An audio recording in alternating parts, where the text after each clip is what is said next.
नमस्कार, disclosure with Vinod में आपका स्वागत है। और आज हमारे साथ डिस्क्लोज करेंगे डॉक्टर विजय सागर धीमान, रिटायर्ड ब्रिगेडियर। डॉक्टर साहब, आपका स्वागत है। और थैंक यू वेरी मच, बहुत बहुत धन्यवाद, आपने मुझे चैनल इनवाइट किया। जी, चौथे चरण का चुनाव संपन्न हो गया, लेकिन अब पीओके एक मुद्दा बनकर आ गया है। और खुद पीओके में हालात ऐसे नासाज बने हुए हैं कि वहाँ के लोगों ने भी आवाज़ बुलंद कर दी है पाकिस्तान के खिलाफ। हालांकि कुछ पैसा पीओके की सरकार ने, पाकिस्तान की सरकार ने पीओके के लिए सैंक्शन किया है, लेकिन इस स्थिति में भारत का क्या रोल होना चाहिए?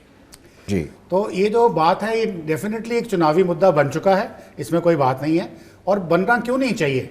और अगर ये ऑपोजिशन इसके ऊपर उठा रही है बातें, या इंडिया अलायंस के लोग बोल रहे हैं, कांग्रेस के या नेशनल कॉन्फ्रेंस के, इनको पहले तो मैं याद दिलाऊंगा 94 में जब सर्वसम्मति से पार्लियामेंट में ये बिल पास किया गया था कि पीओके हमारा हिस्सा है और हम इसको वापस लेंगे, तो उस वक्त ये प्रेजेंट गवर्नमेंट नहीं थी। उस वक्त सर्वसम्मति means all these people voted for it. तो आज ये इनके लिए क्या प्रॉब्लम है? नरसिम्हा राव सरकार थी जी जी, कांग्रेस की सरकार थी। तो आज इनको क्यों इशू है? क्योंकि इसको इलेक्शन मुद्दा बनाना चाहते हैं किसी ना किसी तरीके से। परंतु रियलिटी ये है कि ये पीओजेके का जो हिस्सा है, इसको जेके हम इसलिए ऐड करते हैं क्योंकि जो आपका पास है, ये हाजी पीर पास है, उसके नीचे शमशाबाड़ी रेंज, वो सारे के सारे ज़िले झंगड़, मीरपुर, कोटली, ये सब जम्मू का हिस्सा थे एडमिनिस्ट्रेटिवली, जब महाराजा की गवर्नमेंट थी यहाँ पे, या हमारी प्रिंसली स्टेट J&K थी। सिर्फ मुजफ्फराबाद का हिस्सा था, वो उसको भी टेक्निकली कश्मीर के साथ नहीं जोड़ सकते, वैली के साथ, क्योंकि वहाँ पे भी शमशाबाड़ी रेंज आती है और उसके अक्रॉस पास पे जाना पड़ता है, या बारामूला से नीचे से चिनाब के साथ, जेलम के साथ निकल के जाना पड़ता है। तो इसलिए पीओजेके। अब उस वक्त का ये जो हिस्सा है, अब ये कैसे बना पीओजेके? हमारे ऊपर जो पाकिस्तानी सेना का जो अटैक हुआ था 1947 में, वो भी उस वक्त, अगर इंडियन आर्मी जब आई थी, अगर इंडियन आर्मी चाहती तो ज़रूर वो उसको कैप्चर कर सकती थी, क्योंकि पाकिस्तानी सेना उस वक्त वहाँ प्रेजेंट ही नहीं थी, ना गिलगित बल्टिस्तान में थी, ना प्रेजेंट पीओजेके के अंदर थी। तो ये बनाया गया था नेहरू जी और शेख अब्दुल्ला साहब के कॉन्स्पिरेसी मिला के, क्योंकि उनकी जो मुस्लिम्स थे यहाँ के, उनको वो अपने अंडर रखना चाहते थे। और जो मुस्लिम्स आज के पीओजेके के हैं, वो यहाँ डोगरे थे, यहाँ अगर नॉन डोगरास थे। ब्रिगेडियर साहब, इस वक्त क्या नहीं थे? इस वक्त क्या हालात बने हुए हैं वहाँ पे? इस वक्त क्या वाकई में बड़ा रिवोल्ट हो सकता है? बिल्कुल बिल्कुल बिल्कुल, मैं वही बता रहा हूँ, आज 5वां दिन चल रहा है वहाँ पे। रिवोल्ट बड़ा जेन्युइन है, क्योंकि अब आपके दर्शकों को मैं एक बड़ी इंटरेस्टिंग बात बताता हूँ। पाकिस्तान और भारत का डिस्प्यूट है पीओजेके गिलगित बाल्टिस्तान। पाकिस्तान की कॉन्स्टिट्यूशन में कहाँ लिखा है कि PoJK Gilgit Baltistan is part of Pakistani territory? नहीं लिखा है जी। उसके लिए उन्होंने एक अलग से एक आइन बनाया हुआ है, जिसमें पीओजेके में प्राइम मिनिस्टर बनाया है जी। और दूसरे इलाकों को उसने डायरेक्टली एडमिनिस्टर करते हैं। किस तरीके से, वो मुझे भी क्लियर नहीं है आज तक जी, क्योंकि there is no fortified government on ground जहाँ पे लोगों की रिप्रेजेंटेशन हो। अभी जो 14th अमेंडमेंट करी है पीओजेके के केस में, यहाँ पे बड़ा मज़ेदार बात सामने आई है। उसमें उन्होंने एक 7 मेंबर काउंसिल, गवर्निंग काउंसिल बनाई है, जो हालांकि प्राइम मिनिस्टर है, इलेक्टेड प्राइम मिनिस्टर है, परंतु ये गवर्निंग काउंसिल है, ये सारे डिसीजन लेगी। और इसका कॉम्पोजिशन जो है, prime minister and 2 members from PoJK, 3 from mainland Pakistan, और प्राइम मिनिस्टर उसका हेड। मतलब कि मेजोरिटी तो हमेशा पाकिस्तान की है ना। तो ये जो गवर्नमेंट है, is only revenue collection machine बन के रह गई है। इनके लिए कोई वेलफेयर नहीं है, कुछ नहीं है। Naturally there be up in arms. और आज जो व्हाट्सएप पे लोग हमारे साथ जुड़ते हैं, वो अपने आप को डोगरा कहते हैं। डोगरा इम्तियाज़ अली, डोगरा मोहम्मद हुसैन, डोगरा वसीम अकरम। तो इस किस्म के लोग अभी भी है, और जब उनके साथ नाइंसाफ़ी हो रही है तो ये उठ के खड़े हो गए हैं। सिमिलरली गिलगित बाल्टिस्तान में, वहाँ पे कोई किसी किस्म की गवर्नमेंट नहीं है। पहले उसको नॉर्दर्न एरिया बोला जाता था, आर्मी कंट्रोल करती थी। जब आपके मुशर्रफ साहब, जो आपके उस वक्त जब ब्रिगेडियर थे, उन्होंने इसके ऊपर एक बहुत बड़ा जीनोसाइड लॉन्च किया था इस इलाके में, जो लोगों को अभी भी याद है। और आज हालत ये है, खाने पीने को कुछ नहीं है, आटा तक अवेलेबल नहीं है, जबकि वो उगाते हैं वो सारा का सारा पाकिस्तान चला जाता है। उनके फॉरेस्ट रिसोर्सेज, उनके मिनरल रिसोर्सेज, वाटर रिसोर्सेज, वो सब के सब पाकिस्तान। अब देखिए, जब एक डैम बनता है तो उसमें मज़ेदार बात है, डैमर बादशाह डैम की बात कर रहा हूँ, ये चाइनीज़ ने आके बनाया। अब इसका नाम डैमर बादशाह क्यों है? ये इसका 90% हिस्सा जो है वो खैबर पख्तूनख्वा के अंदर है, 10% ये गिलगित के अंदर है। तो ये डैमर बादशाह दोनों जोड़ने से उसको गिलगित की प्रॉपर्टी करार कर दिया। मतलब कि अब जो उससे जो रेवेन्यू आएगा, इन्वेस्टमेंट होगी, उसमें गिलगित को कोई रॉयल्टी देने की जरूरत नहीं है। खैबर पख्तूनख्वा क्योंकि उनका अपना कंट्री है, अपना स्टेट है, उसको देना पड़ेगा। तो इस किस्म की बदमाशियां करते हैं, लेकिन 7 times more revenue is given to own then to them. तो अब चाइनीज के आने से सिचुएशन और खराब हो गई है। अब लोगों ने अपने आर्म्स चाइनीज को अटैक करना शुरू कर दिया। तो इस तरह से जो बातें हो रही हैं, ब्रिगेड साहब, चाइना का तो बड़ा कुछ स्टेक में लगा हुआ है। चाइना का सीपैक इकोनॉमिक कैरिडोर, बहुत सारा पैसा उन्होंने बहुत सारा, यानी कि ऐसे में भारत के रक्षा मंत्री भी कहते हैं कि वो अपने आप आ जाएगा। Even foreign affair minister doctor S Jaishankar, उन्होंने भी कहा कि हमारा हिस्सा हम ले लेंगे। वो उसका रीजन ये है कि चाइनीज की जो ये सीपैक बना है, ये इकोनॉमिकली अगर बोलें कि प्रॉफिटेबल बिजनेस नहीं है। अगर मान लो $1 लगता है सुएज कैनाल से via Indian Ocean and South China Sea तक जाने में चाइना में, तो यहाँ $68 लगते हैं। अच्छा, ऊपर इसकी कनेक्टिविटी है, फिर rail connectivity, road as well as highway for the internet, आपके फाइबर केबल की। परंतु अब उसका काउंटर ये है कि इंडिया ने रशिया ईरान के साथ मिलकर एक और हाईवे छबार पोर्ट से स्टार्ट कर दिया, तो इसकी वैल्यू और कम होती चली जाएगी। तो डिप्लोमेटिक लेवल पे किसी न किसी दिन आके शायद, आई एम नॉट सेइंग इतना आसान है, क्योंकि चाइना की $62 बिलियन लगे हुए हैं और बल्कि वो बढ़ते जा रहे हैं और रिटर्न नहीं आ रहे हैं। पाकिस्तान उसकी पेमेंट रीपेमेंट कर नहीं पा रहा, तो कुछ ना कुछ उसको किसी दिन इसकी वैल्यू कम जाएगी। हो सकता है डिप्लोमेटिकली किसी दिन इंडिया चाइना में, शायद, मैं आज की स्टेट में पॉसिबल नहीं है, चाइना ही उसको रिलिंक्विश करने के लिए। क्या आपको लगता है कि चाइना इस रिवोल्ट को सप्रेस करने के लिए पाकिस्तान को सपोर्ट कर सकता है? देखिए, सिचुएशन ऑन ग्राउंड ये है कि जो चाइनीज फैसिलिटीज़ हैं या चाइनीज इंजीनियर्स हैं, हालांकि वो अपने लोगों को कह रहे हैं वहाँ औरतों से शादियां करो, हम आपको लोन देंगे, पैसे देंगे, ग्रांट देंगे, ताकि उसकी डेमोग्राफी चेंज की जा सके। परंतु आज की सिचुएशन में Chinese assets are controlled and guarded by the Chinese only. उनको पाकिस्तान की आर्मी या पुलिस पर भरोसा नहीं है, जो कि आपने कल विजुअल भी देखे होंगे टीवी के ऊपर, पुलिस वालों को उठा के ऊपर नदी में फेंक रहे थे। तो जब आपकी एडमिनिस्ट्रेशन ही वहाँ पे नहीं काम कर रही, तो वहाँ पे क्या कंट्रोल कर लोगे आप? तो चाइना अपने बंदों को खुद ही कंट्रोल कर रहा है। इवन डाउन साउथ बलोचिस्तान में भी उनकी सारी सिक्योरिटी अपनी है। दैट एक्चुअली मीन्स कि वो जो लैंड है, पीस ऑफ लैंड जो चाइना के हिस्से में आता है, या चाइना जिसके ऊपर अपने प्रोजेक्ट्स बनाए हुए हैं, that is virtually become a Chinese territory. जी, तो क्या आपको लगता है कि जिस तरीके से भारत क्लेम करता है कि हम पीओके को वापस ले लेंगे, चाइना का बड़ा कुछ स्टेक उस पर लगा हुआ है, क्या ये संभव है? देखिए, संभव 2, 3, 4 तरीक़ों से होता है। पहला है कि पॉलिटिकल सेटलमेंट, आज की डेट में उसका कोई मतलब नहीं है, गुंजाइश नहीं, कल को हो जाए पता क्या नहीं सकते। दूसरी, अगर आप बोलें मिलिट्री सेटलमेंट, वेल, मैं मिलिट्री वाला खुद हूँ, I should not be saying it, but it is a pretty difficult job. आपने देखा यूक्रेन में क्या हो रहा है, आपने देखा Gaza strip 35 kilometre by 14 kilometre की स्ट्रिप है। इजराइल जैसे कंट्री को कितना टाइम हो गया, यूक्रेन में रशिया। तो थिंकिंग, और ये माउंटेनस एरिया है, यहाँ पे आप एक पहाड़ी से दूसरी पहाड़ी अगर जीतेंगे, it might take a week's time, और वो भी सिर्फ 2 kilometer as the crow flies.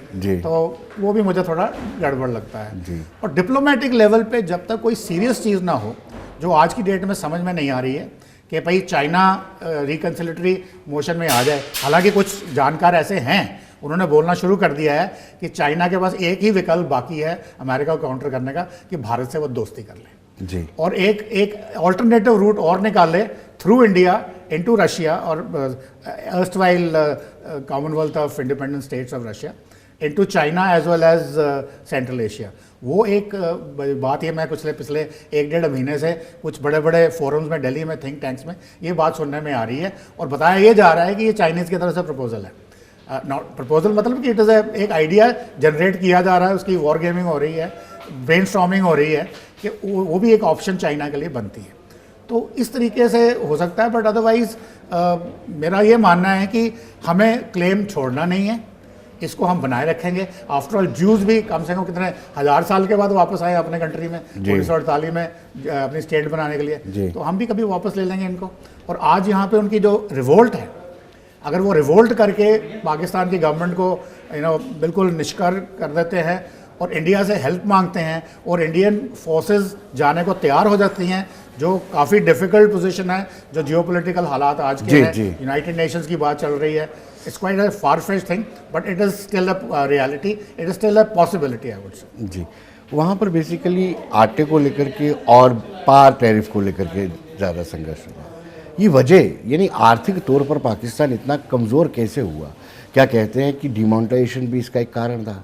आप मानते हैं इस बात को? देखिए बिल्कुल, डिमोनेटाइजेशन सबसे बड़ी बात, जो 500 रुपये और 2000 के नोट बंद किए बाद में, उसका सबसे बड़ा हुआ कि जितनी करेंसी थी ब्लैक वाली जो उनके पास थी, या वो खुद प्रिंट करते थे। तो आपको शायद आपके दर्शकों को पता होगा कि हमारे आरबीआई की जो मिंट है जहाँ पे नोट छापे जाते हैं, वो जो पुरानी वाली मशीन थी वो हमने ऑक्शन करी थी पाकिस्तानियों को। अब किसने कराई, क्यों कराई, कौन गवर्नमेंट थी, I am not getting into it, but fact is Pakistani took over. फिर जो कागज़ के ऊपर नोट छपता है, वो भी एक पर्टिकुलर नोट था which was available to Pakistani, उसको भी चेंज किया गया, अब वो किसी के पास अवेलेबल नहीं है। तो एज ए रिजल्ट क्या होगा कि वो जो जितने भी कैश जहाँ वो छापते थे या कहीं से भी लेते थे, हमारे ब्लैक मनी वाला था, वो सारा बंद हो गया सिस्टम। 90% बंद हो गया, 100% नहीं हो सकता जी।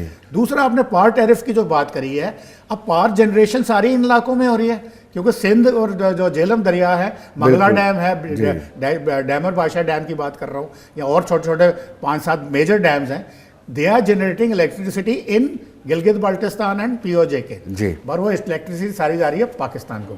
और वहाँ पे अगर आपको पता हो, एक बहुत बड़ा घोटाला हो रखा है पावर टैरिफ का, जो चाइनीज़ ने इमरान खान साहब के सामने हुआ, उस पर कमीशन भी बैठी हुई है उसमें, यानी कि वहाँ पे पावर का रेट ऑलमोस्ट 15 रुपये पर यूनिट है, जो कि 2 या 3 रुपये होना चाहिए एज पर दी अंडरस्टैंडिंग जो उनके ड्राफ्ट MOU साइन हुआ था। तो उसमें लोगों की ग्राफ्टिंग भी है। अब ये लोगों को पावर मिलती नहीं है, महंगी की तो बात ही छोड़ो। बाकी रहे आटे की बात, वो आटा जो मेनलैंड पाकिस्तान से जाता है, क्वांटिटी दिखाते हैं X क्वांटिटी, पहुंचता है X/10, और वो भी लूट लिया जाता है, क्योंकि इतनी ज़्यादा वहाँ पे गुर्बत है, इतनी ज़्यादा शॉर्टेज है। अब अगर आटा ही शॉर्ट हो जाए तो आप क्या समझते हैं कि जो लोग होंगे वो रिवोल्ट नहीं करेंगे आगे बढ़?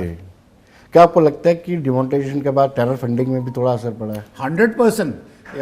Politically speaking opposition can say whatever, but अगर आप किसी अच्छे अर्थशास्त्री के पास बैठें तो वो आपको समझाएगा कि किस तरीके से मनी जो है वो सारी की सारी सर्कुलेशन में आई है, चाहे वो इलेक्टोरल बॉन्ड्स हों, अगर हमें गलत तरीके से आए हों। मैं नहीं कहता कि इलेक्टोरल बॉन्ड्स वाले पैसे सही हैं, ED जो कहानियां बता रहे हैं, बट फैक्ट रिमेन्स कि वो सारा का सारा पैसा फंडिंग जो है वो वाइट में आ रही है। बॉन्ड खरीदे गए हैं, बॉन्ड एंड कैश किए गए हैं, जो अभी आजकल अभी आपने देखा 4 फेजेस के अंदर जगह जगह पे, झारखंड में, फिर शायद वेस्ट बंगाल में आपने देखा होगा ट्रकों के ट्रक नोटों के भरे हुए पकड़े गए हैं। तो ये सब चीज़ें हैं, एग्जिस्ट कर रही हैं, 100% वाइप ऑफ नहीं हुई हैं, 90% आई कुड से।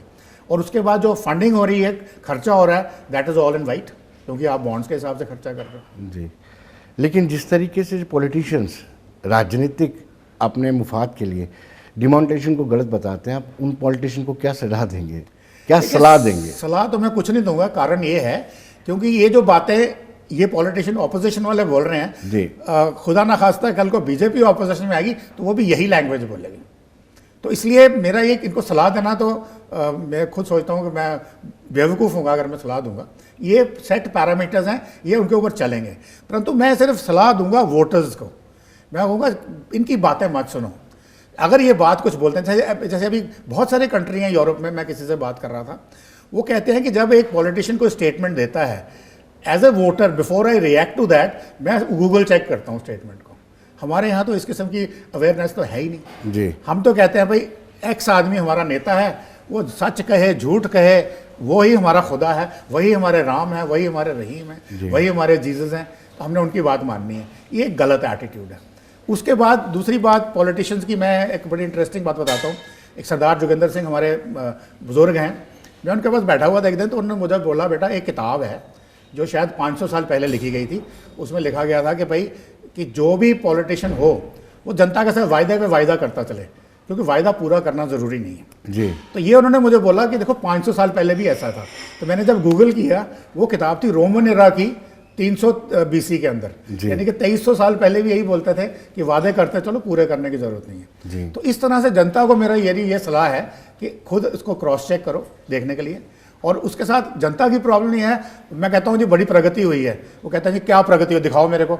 यानी कि प्रगति जनता सोचती है कि मेरी जेब में कोई लाख रुपए भर दे तो प्रगति है, मेरे को एक महल बना दो तो प्रगति है, अदरवाइज कोई प्रगति नहीं है। तो ये भी माइंडसेट चेंज करना है। और तीसरी बात ये है कि जनता जो है, आज बंदे ने वादा किया, कल वो भूल जाएगी। तो तो मेमोरी भी बड़ी शॉर्ट है और इमोशनल अटैचमेंट है पर्टिकुलर लीडर के साथ, तो इस तरीके से डेमोक्रेसी थोड़ी चल सकती है। जी, क्या यूएसए से डील करने के लिए चाइना भारत के साथ हाथ मिला सकता है? ऐसी पॉसिबिलिटी आपको नज़र आती है? देखिए, मैं तो चाइना इस वक्त रियली टाइट पोजीशन में है और अमेरिका जो है, अमेरिकन ऑलवेज अपने इंटरेस्ट देखते हैं, शक कोई नहीं। अगर उन्होंने भारत को भी लिया है तो अपने इंटरेस्ट के लिए लिया। अभी जो ऑकस में उनको ऐड करा रहे हैं या एस्क्वाड बनी है, ये सारी की सारी उनकी अपनी इंटरेस्ट है चाइना के अगेंस्ट। और चाइना भी इस वक्त बड़ी बुरी हालत में है, तो इतनी अच्छी स्थिति चाइना की नहीं है। अभी देखा आज तक शी जिनपिंग को आपने कहीं बाहर जाते देखा? वो यूरोप में क्या कर रहे थे, जर्मनी में 2 दिन पहले। यानी कि स्थिति ये आ गई है कि वो यूरोप से EU से जा करके अपना मुआहदा करने के। तो उस स्थिति में क्योंकि हमारी जोग्राफिकल कंटिग्यूटी है और लॉजिकली स्पीकिंग अगर यानी कि वो झगड़ा छोड़ देना कि मैं हाथ तो तुमसे ऊपर या तुम मेरे से ऊपर, तो इंडिया चाइना अगर मिल जाए तो दुनिया का बैंड बजा दे। जी, तो ये कैसे संभव हो सकता है? आज की डेट में संभव तो नजर नहीं आता, कहीं किसी भी एंगल से नजर नहीं आता। लॉजिक तो है, और ये लॉजिक जो मैं बोल रहा हूँ ना, पिछले 1-1.5 महीने में मैंने थिंक टैंक्स में सुना है, जो मुझे भी काफ़ी अटपटा लगा था, पर जब मैंने उसको एनालाइज करने बैठा तो मुझे लगा yes, possibility exist, possibility can't be ruled out. हो या ना हो, that is a separate issue, but इस किस्म की चीज़ बन सकती है। जी, बिगड़े साहब, उससे फायदा क्या होगा दोनों मुल्कों को? फायदा ये एक होगा, तो कन्फ्लिक्ट दूर हो जाएगी, उसके अलावा आर्थिक तौर पर क्या फायदा होगा? आर्थिक तौर पे फायदा होगा। We are the largest market, manufacturing hub China है, इंडिया बनने जा रहा है। अगर ये दोनों ताकतें आपस में मिल जाएं तो पूरी दुनिया पे कंट्रोल कर सकते हैं। राज नहीं बोलूँगा, बिकॉज इंडिया की फिलॉसफी राज करने की नहीं है जी, बट हमारी जो हमारे वो जो क्या वासुदेवन कुटुंबकम, वन वर्ल्ड वन फैमिली, ये जो हमारे प्राचीन काल के वेदों पुराणों से जो अच्छे सेंटेंस निकले हुए हैं, जो हमारी विचारधारा थी, वो इम्प्लीमेंट हो सकती है। आपने जिक्र किया कि अगर पीओके की आवाम चाहती है और डिमांड करती है भारत से कि आप हमें सपोर्ट करिए, तो क्या भारत सपोर्ट कर भी सकता है? देखिए, आज की डेट में विजडम तो यही कहती है करे, परंतु जो जियोपॉलिटिकल हालत, अगर भारत गरीब देश होता तो कर सकता था, सबसे अमीर होगा तो कर सकता था। आज भारत अभी सेंटर में चढ़ रहा है, विश्व गुरु बनने की तरफ जा रहा है धीरे धीरे, तो इसलिए ऐसा जो जोखिम भारत इस समय नहीं उठाएगा। इसराइल ने किया बिकॉज अमेरिकन की बैकिंग है, हालांकि वो स्टेटमेंट इधर उसको आर्म्स भी देते हैं, उधर स्टेटमेंट भी उसके अगेंस्ट करते हैं, वो उनकी डिप्लोमेसी है। मगर अगर आपने कुछ करना है, अभी बलोचिस्तान की जो गवर्नमेंट इन एग्जाइल है, उनकी प्राइम मिनिस्टर नायला कुछ नाम है उनका, ये मेरे ख्याल में पिछले साल ये 8-10 दिन इंडिया में रही थी, हरिद्वार वगैरह में प्राइम मिनिस्टर, और हाथ जोड़ के बोल रही थी कि हमारी मदद करो, हमारे को अपनी फोर्सेस दो। तो आवाज़ तो है, बलोचिस्तान से भी है जी, POJK से भी है, गिलगित बाल्टिस्तान से भी है, और कुछ बताते हैं सिंध से भी है। पर सिंधियों को आपने एक बार धोखा दे दिया हुआ है, अब दोबारा वो आपसे हाथ मिलाने में काफ़ी शर्माएंगे। आपको शायद पता होगा, एस्टैब्लिशमेंट 22 में कोई भारत की कांग्रेस गवर्नमेंट ने पाकिस्तानियों के साथ को मुआहदा करके जितने उनके ट्रेनिंग के बंदे अपने यहाँ रखे हुए थे सबको वापस भेज दिया। वो रोए कि सर वापस भेजोगे हमें मार देंगे, और वही हुआ। जी, लेकिन ब्रिगेडी साहब, जिस लिहाज से इस वक्त परिस्थितियाँ बन रही हैं, पाकिस्तान के हालात, इंडो चाइना रिलेशन अच्छे नहीं बन रहे, ऐसे में भारत को क्या स्टैंड लेना चाहिए? देखिए, भारत का स्टैंड जो है बड़ा क्लियर है और मैं उससे बिल्कुल सहमत हूँ। भारत बोलता है कि इट शुड बी आपस में डायलॉग करके काम खत्म करो। भारत साइड पिकअप नहीं करता। भारत कहता है कि it is not a era of war. बिल्कुल सही बात है, क्योंकि इस वक्त इतने एटम बॉम्ब घूम रहे हैं, इतने किस्म के वेपन्स घूम रहे हैं। North Koreans are rampage, Americans are doing what they have to do, Russians अपने नए टेस्ट कर रहे हैं, ईरान पता नहीं क्या करने जा रहा है। तो इस तरह से मैं गिनाता चलूँ तो सारा शाम हो जाएगी। तो अगर यहाँ अगर कोई चिंगारी उड़कती है ना, तो फिर तो वर्ल्ड गई ख़त्म हो गई। स्टोन एज में भी शायद हम नहीं बचेंगे। तो वो जो हमारे देश के जयशंकर साहब या हमारे प्राइम मिनिस्टर जो लाइन लेके चल रहे हैं, हमारी जो डिप्लोमेटिक कोर चल रही है, I am absolutely with them. Opposition कुछ भी बोले, वो उनका इलेक्शन प्लान है, उसको हम इग्नोर करेंगे। वकील साहब, यूनाइटेड नेशन के कामकाज पर सवाल उठ रहे हैं, उसके वर्चस्व पर, अस्तित्व पर भी सवाल उठने लगे। क्या यूनाइटेड नेशन की ज़रूरत अब है कि नहीं? उसका रीज़न ये था, यूनाइटेड नेशन जब बनी थी सेकेंड वर्ल्ड वॉर के बाद, बेसिक मतलब ही यही था कि लेट्स हैव पीस, मगर ताकि इस दुनिया में कहीं पे भी कोई ऐसा गड़बड़ हो तो हम उसको कंट्रोल कर सकें। बट उन्होंने बीच में एक ये जो वीटो पावर वाला प्रोविज़न रख दिया फिर रिप्रेजेंटेशन के लिए 5 मेंबर बनाए, उसमें भारत को भी ऑफर किया गया, नेहरू जी ने वो प्लेट पे परोस दिया, चाइना को दे दिया, भाई आप जाइए, हम नहीं बनते। तो ये जो भी हमारी पॉलिसीज़ थी, बट फैक्ट इज़ आज की डेट में जो यूनाइटेड नेशंस है वो बिल्कुल टूथलेस बन चुका है because of the veto power. Because वो जो 5 कंट्रीज़ हैं, फर्स्ट ऑफ ऑल वो अपने किसी एलाई के अगेंस्ट आपको जाने नहीं देंगे। नंबर 2, इंडिया जैसा most highly populace country, highest population in the world, Africans largest thing in the world, south African, इनकी कोई रिप्रेजेंटेशन वहाँ नहीं है। परमानेंट मेंबर्स में तो बिल्कुल ही नहीं है, टेम्पररी में वोटिंग होती है। अब इसकी एक्सपेंशन चाहिए, तो उसकी अभी ग्लोबल साउथ से अभी हमने G20 किया, फिर हमने SCO किया। तो जब इसमें हमारी प्रेसिडेंटशिप थी तो लोगों ने बोला इंडिया को, साउथ अफ्रीका वगैरह ने मिलकर सबसे, कि आप चलिए, आप हमारा नेतृत्व करिए और हम आपको सपोर्ट करते हैं। तो ग्लोबल साउथ की विली निली एक आई वुड से जो प्रेसिडेंसी होती है वो भारत ऑलरेडी ले चुका है। तो चूंकि ये यूनाइटेड नेशंस ना यूक्रेन वॉर को रोक पा रहा है, yes. ना इसको ये इसके रेलेवेंस की रोक पा रहा है। और ये आपको तो 2 चीज़ें पता है ना फ्लैश पॉइंट्स में, अफ्रीकन कंट्रीज में क्या हो रहा है, चाड में क्या हो रहा है, सूडान में क्या हो रहा है, माली में क्या हो रहा है, सीरिया में क्या हो रहा है, इसकी तो कोई बात ही नहीं करता। तो फिर यूनाइटेड नेशंस की एफिकेसी रही क्या? रही वो तभी हो सकता है अगर इसका विस्तार किया जाए सिक्योरिटी काउंसिल का, इसकी जो रिप्रेजेंटेशन है सबकी बढ़ाई जाए। तो वो उसके लिए बातें चल रही हैं, बहुत सारे सुझाव भी आ रहे हैं, पर जो वीटो पावर जब तक चल रही है। बरगयाड़ी साहब, एक तरफ आप कहते हैं कि यूनाइटेड नेशन के रेलेवेंस पर भी अब सवाल उठने लगे, और दूसरी तरफ भारत ये भी क्लेम करते हैं कि हम हो सकता है जल्दी हम यूनाइटेड नेशन सिक्योरिटी काउंसिल के परमानेंट मेंबर बन जाएं। अगर उसका रेलेवेंस नहीं है तो इतनी हमें खुश होने की क्या ज़रूरत है? देखिए, 2 चीज़ें हैं जी। ये इंडियन माइंडसेट भी है कि वो 3 कानून बने एग्रीकल्चर के, रेलेवेंस ने स्क्रैप कर दो।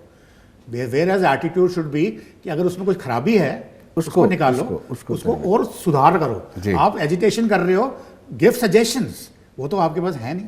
पर यहाँ पे हम सजेशन दे रहे हैं, बल्कि 90 आई वुड से 70% of the world global south जो है, जिसकी leadership will in Dili India के पास आ रही है, वो सजेशन दे रहे हैं कि आप उसको एक्सपेंशन करो।